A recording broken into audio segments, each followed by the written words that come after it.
Hey everybody, here is an interesting statistic to get the show started today.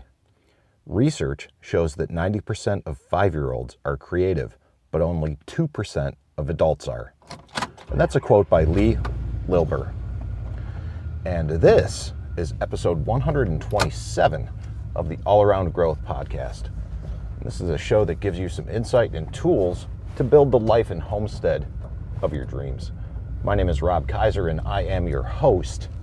Today is Tuesday, April 6th, 2021, and the title of today's show is Wake Up Your Brain.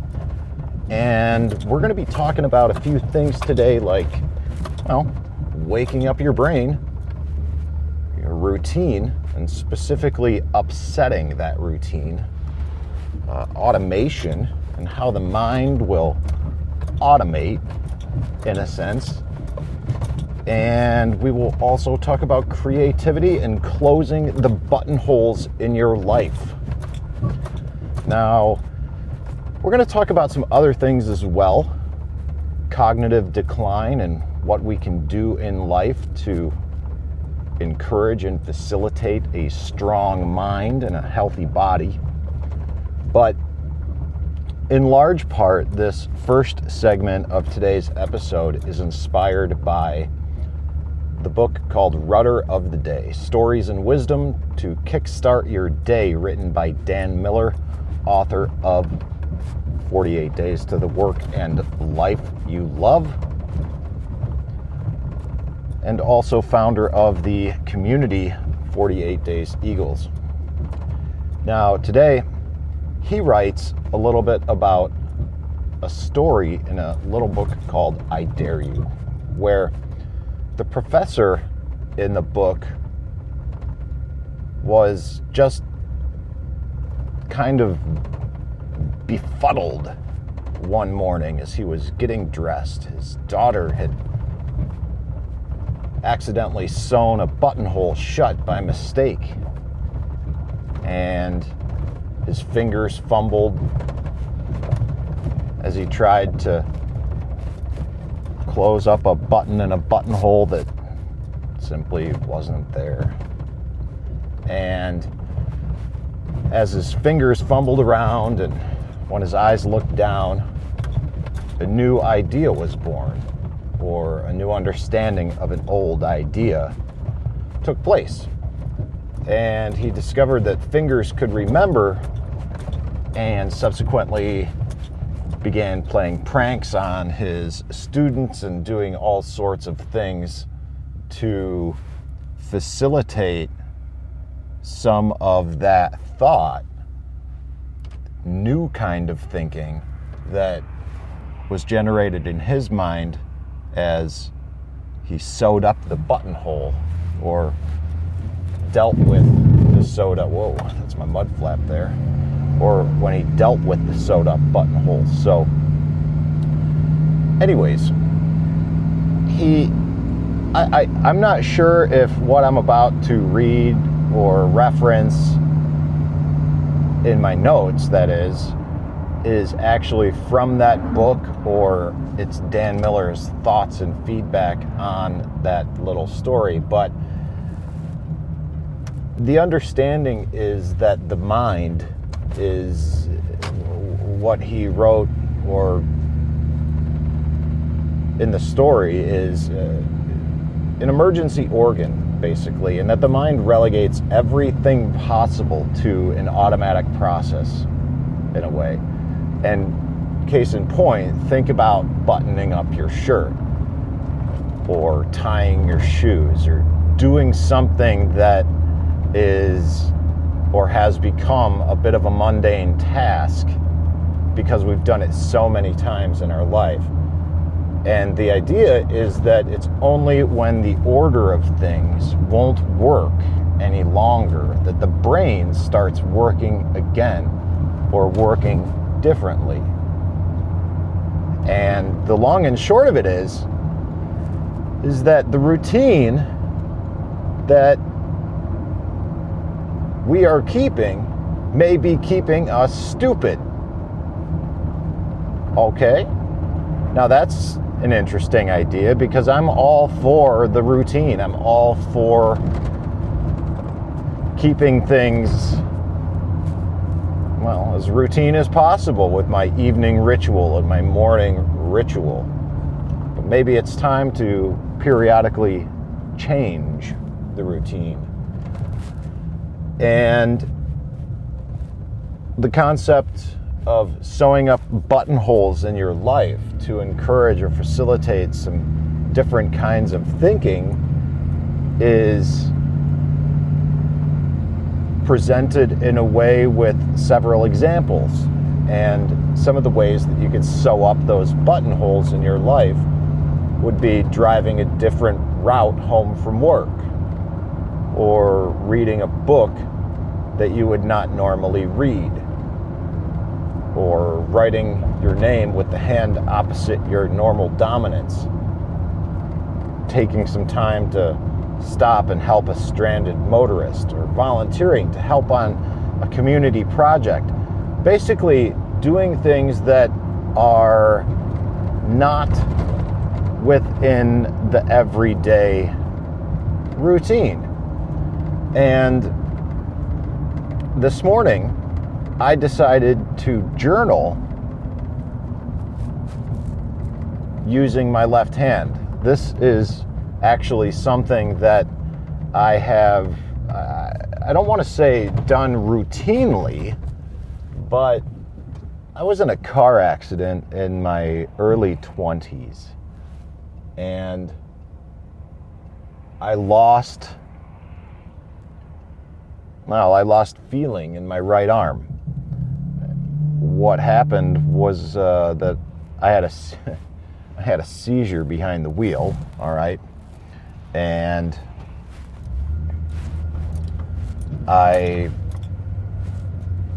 when you have a seizure, your muscles in your body tense up, and I hit the accelerator and drove into the back of a cement truck on the highway.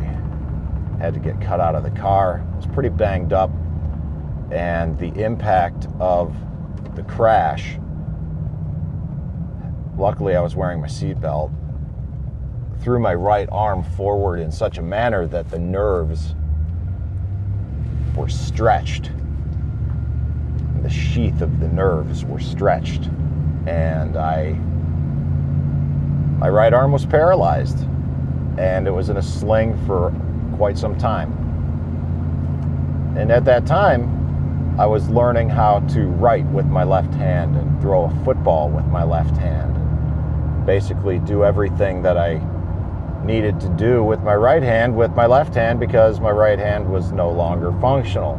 Luckily, about a month later, things came back, and I have full function of my right arm now.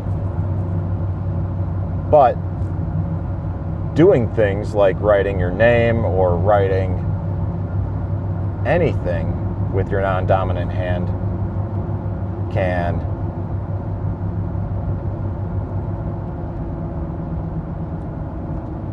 sew up some of those buttonholes in life.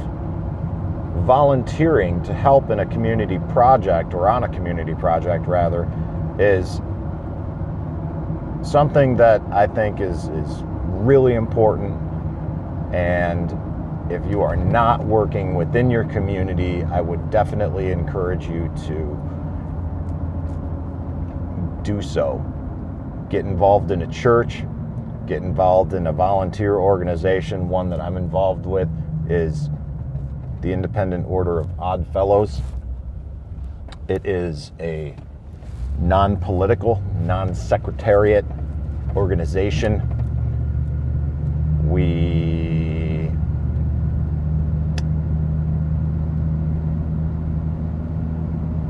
There's a lot of interesting history, and not all of it is good, with a lot of fraternal organizations. And as far as I'm concerned, there is far more good than that is with what is questionable with the Odd Fellows. And it's a great way to be involved in some tradition, some history, work within your community, and build a better world. So, what do you do to spur your own creativity?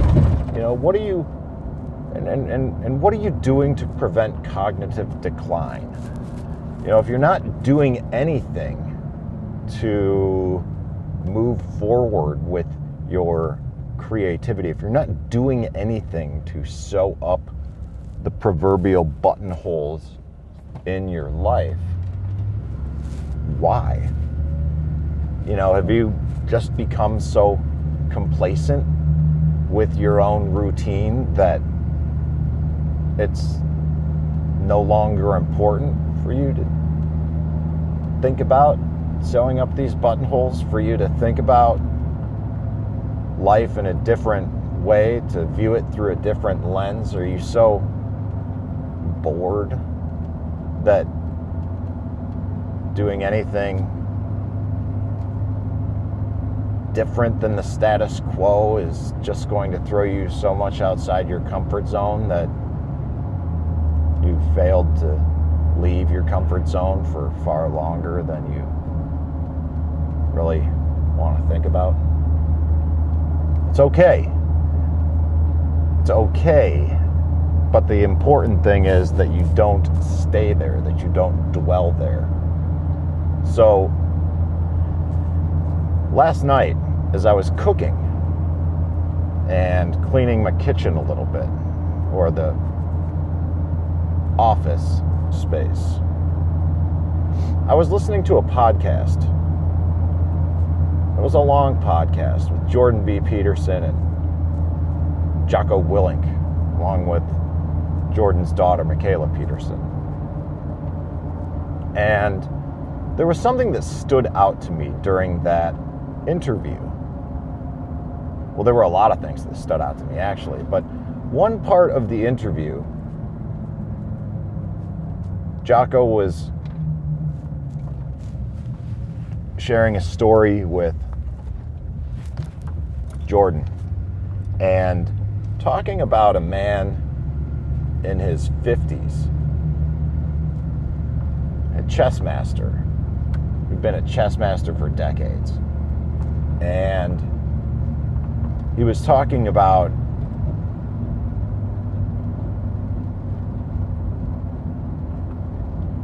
just simply being a chess master. I'm paraphrasing and largely paraphrasing. And there's a new up-and-coming child prodigy in the chess world. And in a roundabout way, the man in his 50s was asked if he could beat the chess master, the chess prodigy, the young teenager. And it wasn't a direct question, but it was implied. And I believe, if my understanding is correct, that the man in his 50s, the seasoned chess master, acknowledged that the younger teenager had a bit of an advantage due to the cognitive decline that takes place during the aging process. And they talked about what the best preventative medicine, if you will, for cognitive decline was. And both of them agreed that, as far as they could tell, better than any nutritional supplement, better than all sorts of things with regard to the maintenance and improvement of your cognitive functioning, is exercise. The stressing of your muscles and cardiovascular exercise is one of the best and most optimal ways to improve, maintain your cognitive functioning. So, please think about that and remember that as you go about your life. We need to continue to get healthy, to take care of the ones that we love. And in order to be around, to actually enjoy the life that we are creating, we need to continue improving on our health. We got to work on getting ourselves better, healthier, mentally, physically, spiritually. I mean, guys, we owe it to ourselves to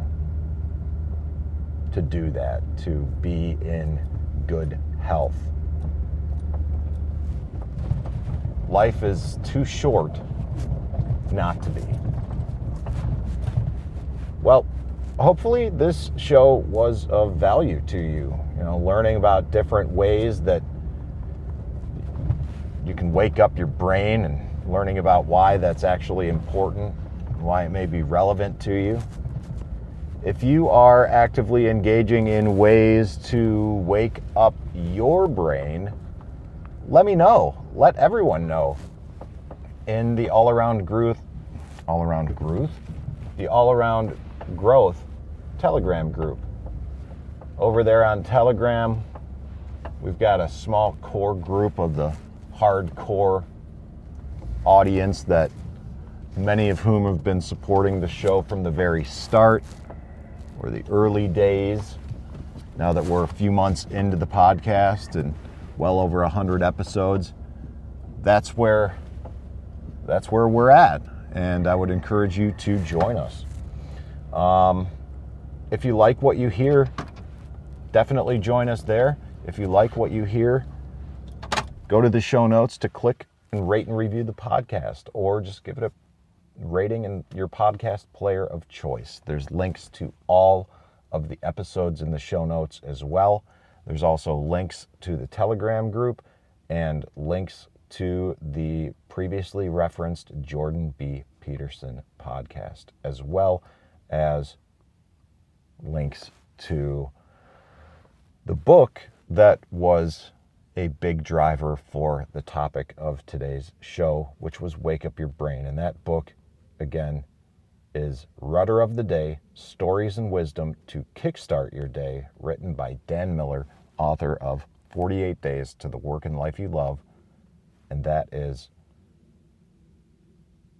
a big part of the inspiration and something that keeps me going today and every day recently. So that's it, everyone.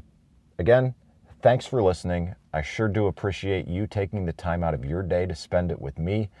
And if you're somebody that's doing exactly that, I'd really encourage you to come over and join us on the Telegram community, t.me/allaroundgrowth, or just search for All Around Growth if you've got the Telegram Messenger app on your phone already. We'd love to see you there. This is Rob Kaiser, and thank you